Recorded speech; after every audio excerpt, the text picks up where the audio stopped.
आज आईफोन पूरी दुनिया पर छाया हुआ है, हर जगह है, जेबों में, ख्वाबों में, ख्वाहिशों में, हर कोई उसे चाहता है। लेकिन हमेशा से ऐसा नहीं था। एक वक्त था जब नोकिया एक देव की तरह खड़ा था, एक ऐसा ब्रांड जो सदियों तक कायम रहने के लिए बनाया गया था। इसे तवज्जो मिलनी चाहिए थी, उसने लोगों की मोहब्बत जीती थी, हर किसी की ख्वाहिश की फहरिस्त में इसका नाम होना चाहिए था। लेकिन फिर एक नए खिलाड़ी ने ताज छीन लिया। चंद ही सालों में एप्पल ने मुस्तकबिल का नक्शा बदल दिया और बादशाह को एक भूला हुआ साया बना दिया। ये सिर्फ एक कंपनी की कहानी नहीं है, ये एक ऐसी टेक एम्पायर का उरूज और जवाल है जिसे लगा था कि वो कभी नहीं हारेगी। साल था 1865।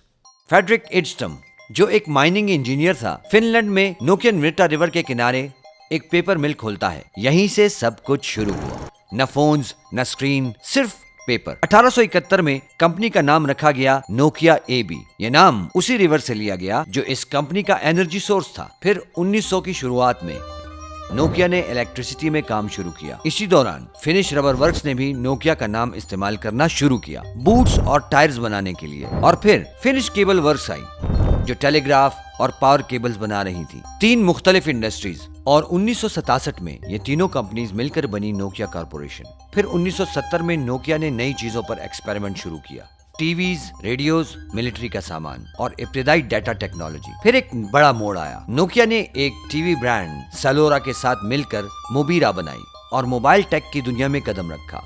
80 की शुरुआत में उन्होंने कार फोन्स बनाए, बड़े, भारी, लेकिन अपने वक्त में बहुत आगे। 1987 में उन्होंने मोबीरा सिटीमैन लॉन्च किया, पहला हैंड हेल्ड मोबाइल फोन। ये फोन ईंट के जैसे लगता था, ये कीमत में बहुत ज्यादा महंगा था, लेकिन फिट चलता था। 80s के आखिर में नोकिया ने पुराने बिजनेस छोड़ने शुरू किए, रबर का काम बेच दिया, पेपर और केबल्स को बाय कह दिया और फोकस किया सिर्फ एक ही चीज पर, टेली कम्युनिकेशंस। ये फैसला बोल्ड भी था, रिस्की भी और स्मार्ट भी। फिर 1991 आया और तारीख बन गई। नोकिया की टेक्नोलॉजी से फिनलैंड के प्राइम मिनिस्टर ने दुनिया की पहली जीएसएम कॉल की।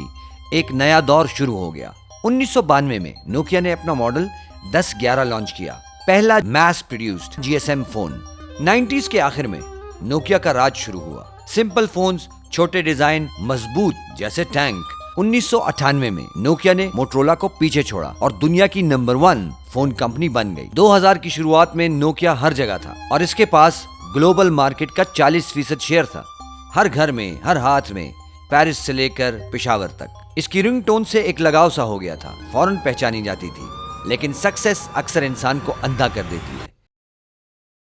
2007 स्टीव जॉब्स स्टेज पर आया, एक ब्लैक टी शर्ट और जीन्स पहने कि दुनिया का नक्शा ही बदल गया। उसने पहली बार आईफोन निकाला और लहराया, टच स्क्रीन, इंटरनेट, एप्स, सिर्फ फोन नहीं, पूरा एक्सपीरियंस। फिर 2008 में गूगल ने एंड्रॉइड लॉन्च किया, ओपन सोर्स, सबके लिए अवेलेबल। और नोकिया क्या कर रहा था? वो अब भी सिम्बियन पर तकिया कर रहा था, एक ऐसा सिस्टम जो सिर्फ बटन्स के लिए डिजाइन किया गया था। टच स्क्रीन की दुनिया से बहुत दूर ये वो लम्हा था जहां से डिक्लाइन शुरू हुआ। सिम्बियन, ये एक लफ्ज ही नहीं, नोकिया की एंड की शुरुआत था। जब एप्पल और गूगल फ्यूचर की तरफ तेजी से जा रहे थे, नोकिया पुराने कीबोर्ड सिस्टम को टच स्क्रीन पर चलाने की कोशिश कर रहा था। मसला सिर्फ डिजाइन का नहीं था, पूरे एक्सपीरियंस का था। सिम्बियन स्लो था और डेवलपर्स के लिए सरदर्द था। इस पर एप्स बनाना जैसे हाथ बांध कर कोडिंग करना। जबकि iOS और एंड्रॉइड स्मूथ थे, मॉडर्न थे और इनके पास ऐप स्टोर्स थे। डेवलपर्स ने सिम्बियन छोड़ा, यूजर्स ने भी।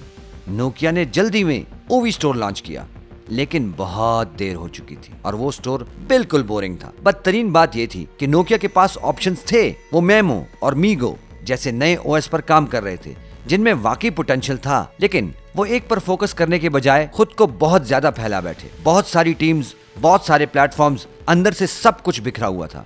जब एप्पल एक शानदार इमारत बना रहा था, नोकिया तितलियां पकड़ने में लगा हुआ था। नोकिया के अंदर हालात खराब हो रहे थे, टीम्स आपस में लड़ रही थी, पॉलिटिक्स चल रही थी, नए आइडियाज दबाए जा रहे थे और फैसले इतने स्लो जैसे पुराने आईफोन पर सॉफ्टवेयर अपडेट।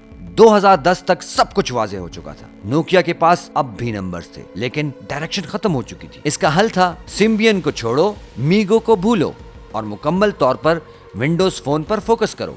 बोल्ड, रिस्की और शायद गलत, क्योंकि पूरी दुनिया एंड्रॉइड की तरफ जा रही थी, डेवलपर्स भी, यूजर्स भी।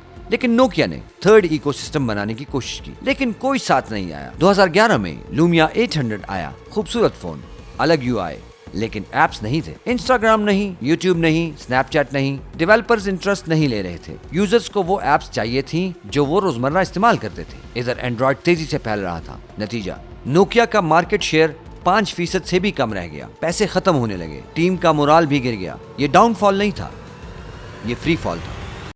2013 में नोकिया ने हार मान ली। अपना पूरा मोबाइल डिवीजन माइक्रोसॉफ्ट को $7.2 बिलियन में बेच दिया। बस कहानी खत्म हो गई। माइक्रोसॉफ्ट ने नोकिया को वापस लाने की कोशिश की, नए लूमिया, बड़ी मार्केटिंग, लेकिन कुछ भी नहीं चला। 2016 में माइक्रोसॉफ्ट ने सारा नुकसान एक्सेप्ट कर लिया, अरबों डूब गए और नोकिया सिर्फ एक याद बनकर रह गया। हाँ, अब भी नोकिया का नाम नेटवर्क टेक, इंफ्रास्ट्रक्चर और पेटेंट्स में चलता है, लेकिन वो फोन जो हमने अपने हाथों में पकड़े, गिराए, उस पे स्नेक गेम खेली, हंसे, जज्बाती हुए, अब वो सिर्फ यादें हैं। नोकिया को एप्पल या गूगल ने नहीं हटाया, इसके गुरूर ने मारा। इसने सॉफ्टवेयर को इग्नोर किया, जबकि दुनिया सॉफ्टवेयर के पीछे जा रही थी। यूजर्स क्या मांग रहे थे, इस पर ध्यान नहीं दिया, और जब आखिरकार रिएक्शन दिया, तब तक देर हो चुकी थी। शायद यही असल सबक है। कोई भी एम्पायर इतनी बड़ी नहीं कि गिर ना सके, कोई कंपनी इतनी प्यारी नहीं कि खत्म ना हो सके, और कोई भी टेक्नोलॉजी हमेशा नहीं चलती जब तक वो खुद को बदल ना ले। नोकिया ने सिर्फ फोन नहीं बेचे, इसने हमें मोबाइल फ्यूचर का पहला जायका दिया। पहली कॉल किसी प्यारे को दूर बैठे, पहली ब्लरी फोटो जो सब कुछ थी, पहली रिंगटोन जिसने भरे कमरे में हमें हंसा दिया। हमारे लिए नोकिया एक डिवाइस नहीं, एक याद थी, और शायद इसीलिए आज भी हम इसका जिक्र करते हैं, इसका लोगो याद रखते हैं, और वो पुरानी रिंगटोन सुनकर मुस्कुरा देते हैं, क्योंकि कुछ कहानियां चाहे खत्म हो जाएं, याद रखने के काबिल रहती हैं।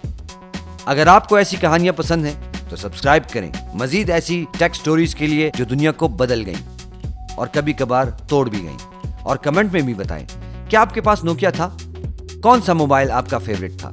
मिलते हैं अगली वीडियो में।